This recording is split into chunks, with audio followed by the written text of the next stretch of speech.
Hello everyone, welcome to प्रथम academy. तो आज हम बात करने वाले हैं एक नई वैकेंसी के बारे में, जो कि है नवोदय विद्यालय स्कूल में भोपाल रीजन के लिए, मतलब पूरे मध्य प्रदेश के लिए ये भर्ती है।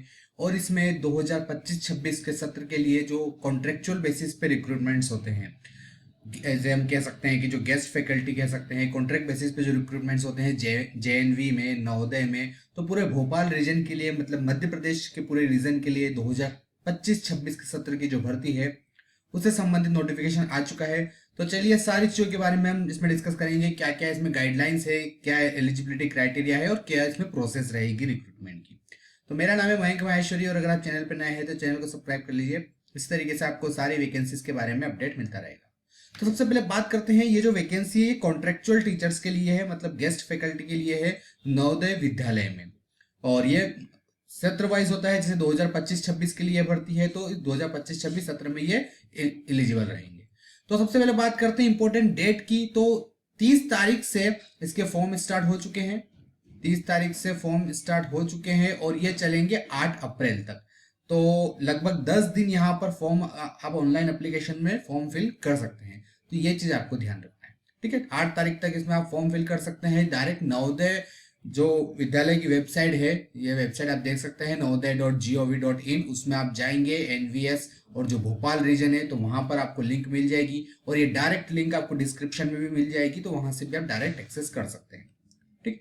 तो पहली बात हो गई कि 8 अप्रैल तक आप इसमें अप्लाई कर सकते हैं। सेकंड चीज, इसमें एग्जाम कब होगी, तो एग्जाम नहीं है इसमें ओनली सिंगल मोड रहता है, जो कि इंटरव्यू, फिजिकल इंटरव्यू रहता है ओनली, क्योंकि ये कॉन्ट्रेक्चुअल बेसिस पे टीचर्स की एग्जाम है, टीचर की रिक्रूटमेंट है, तो इसमें ओनली इंटरव्यू रहता है। तो इंटरव्यू इसमें 5 मई से स्टार्ट हो जाएंगे, जैसे आपकी जो डेट आती है सब्जेक्ट के हिसाब से, तो 5 मई से इसके इंटरव्यूज स्टार्ट हो जाएंगे।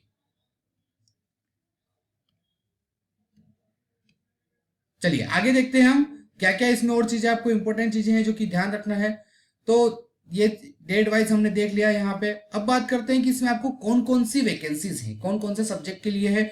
तो जैसा कि आप यहाँ पे देख सकते हैं, नोटिफिकेशन में दिया हुआ है कि पहले टीजीटी, तो टीजीटी में यहाँ पे सारे सब्जेक्ट हैं, Hindi, English, math, science, social science, Odia, computer. उसके अलावा थर्ड लैंग्वेज के लिए, फिजिकल एजुकेशन के लिए, एक्टिविटी टीचर से, म्यूजिक, आर्ट से, लाइब्रेरियन भी है, वोकेशनल टीचर है और स्टाफ नर्स।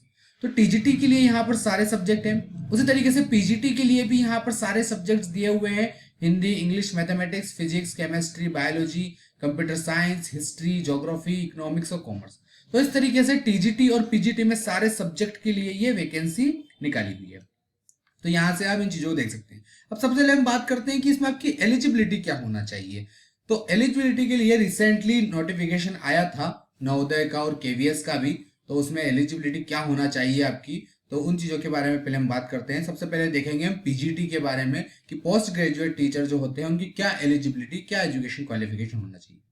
तो 2 चीज़ें हैं पीजीटी के लिए जो मैटर करती है। सबसे पहले आपके पास एक पोस्ट ग्रेजुएशन की डिग्री होना चाहिए, जिस सब्जेक्ट के लिए आप अप्लाई कर रहे हैं उसी सब्जेक्ट में आपके पास पीजी पोस्ट ग्रेजुएशन की स्नातकोत्तर की डिग्री होना चाहिए विथ मिनिमम 55% मार्क्स, ठीक है। मिनिमम 55% मार्क्स आप जो परसेंट है वो होना चाहिए।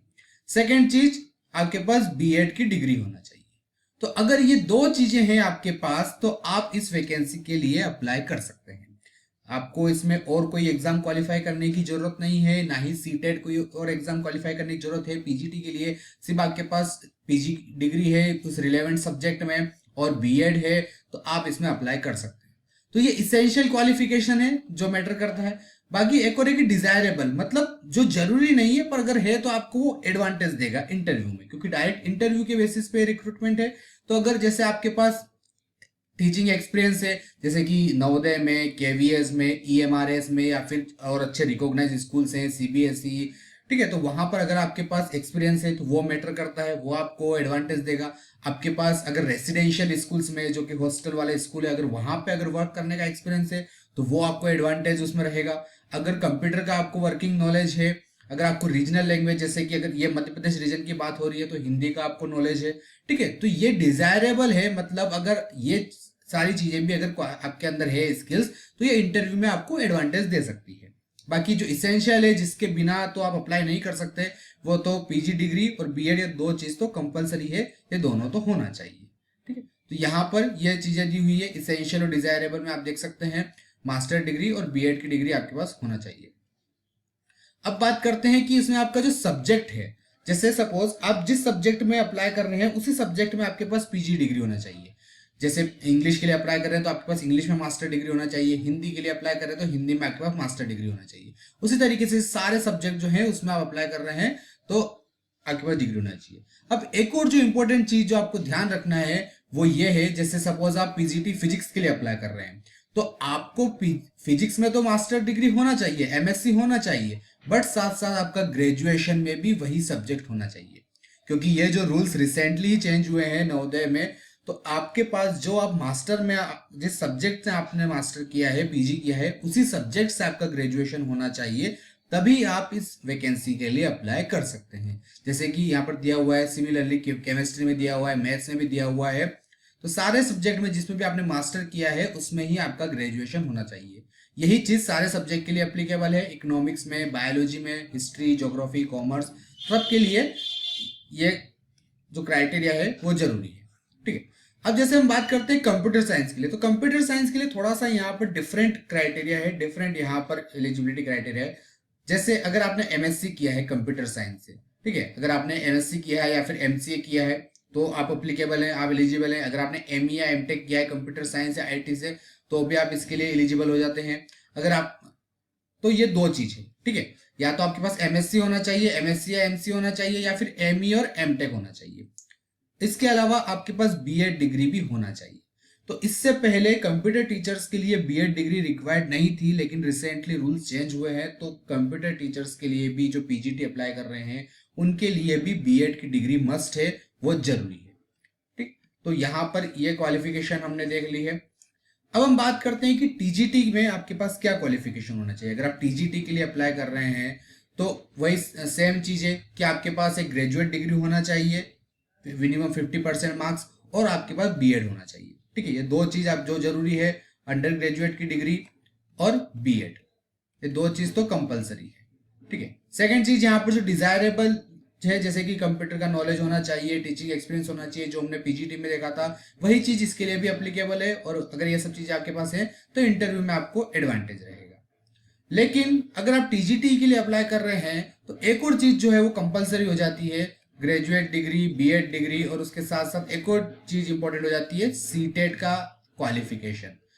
तो सीटेट की जो एग्जाम होती है, teacher eligibility test central level पे, उसका पेपर 2 अगर आपने क्वालिफाई किया है तो आप इस एग्जाम, इस पोस्ट के लिए एलिजिबल हो जाते हैं।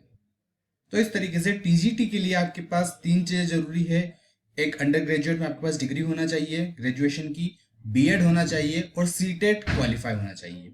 ठीक है, अब हम देखते हैं कि टीजीटी में जैसे आप अप्लाई कर रहे हैं तो सब्जेक्ट कौन से यहाँ पर आपको, आपके ग्रेजुएशन होना चाहिए तब आप एलिजिबल हो जाते हैं। जैसे अगर आप टीजीटी हिंदी के लिए अप्लाई कर रहे हैं तो आपने जो ग्रेजुएशन है 6 जो टोटल 6 सेमेस्टर है, मतलब 3 साल है ग्रेजुएशन के, तो तीनों साल आपने हिंदी पढ़ी हो एज ए मेन सब्जेक्ट या फिर एज ए इलेक्टिव सब्जेक्ट, तो अब आप एलिजिबल हैं। सिमिलरली इंग्लिश के लिए भी यही क्राइटेरिया है कि आपने 6 जो सेमेस्टर है या फिर 3 साल है तो सब सब्जेक्ट, सब सेमेस्टर में आपने इंग्लिश पढ़ी है, तभी आप एलिजिबल हो जाते हैं।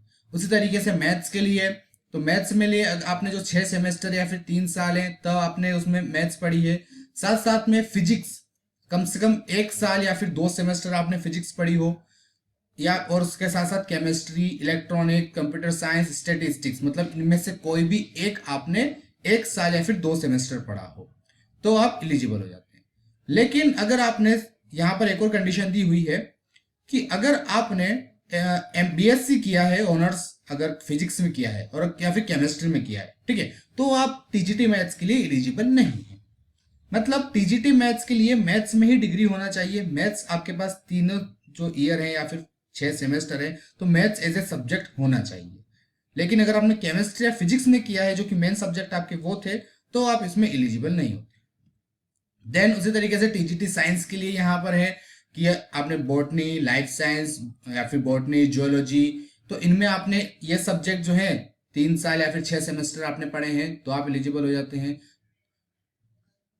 तो ये जो मेन कंडीशंस हैं ये बहुत इंपॉर्टेंट है कि आप कौन से सब्जेक्ट के लिए एलिजिबल हैं, तो उसी के बेसिस पे आप अप्लाई कर सकते हैं। देन वही टीजीटी सोशल स्टडीज के लिए ये क्राइटेरिया है, अगर आपने इनमें से कोई 2 subject, history, geography, economics, political science, इनमें से कोई 2 सब्जेक्ट आपने पढ़े हैं ग्रेजुएशन के लेवल पे, उनमें से एक जो है या तो हिस्ट्री होना चाहिए या ज्योग्राफी होना चाहिए, तो तब आप एलिजिबल हो जाते हैं टीजीटी सोशल साइंस के लिए।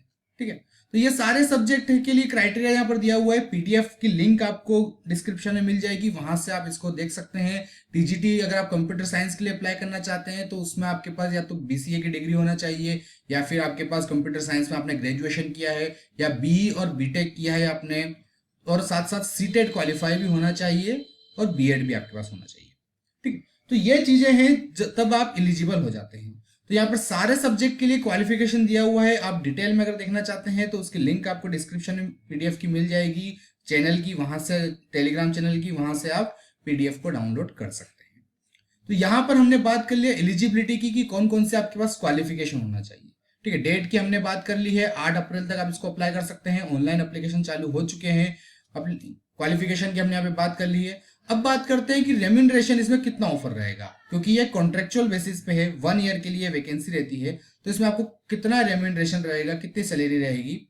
तो जो एनवीएस के नॉर्म्स हैं उस हिसाब से पीजीटी के लिए 35,750 पर मंथ यहाँ पे सैलरी होती है।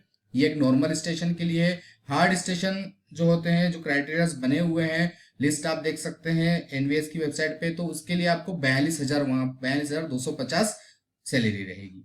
उसी तरीके से टीजीटी के लिए 34,125 सैलरी है, तो हार्ड स्टेशन के लिए 40,625 है, और स्टाफ नर्स के लिए भी यहाँ पर 34,125 सैलरी है और 40,625 यहाँ पर हार्ड स्टेशन के लिए।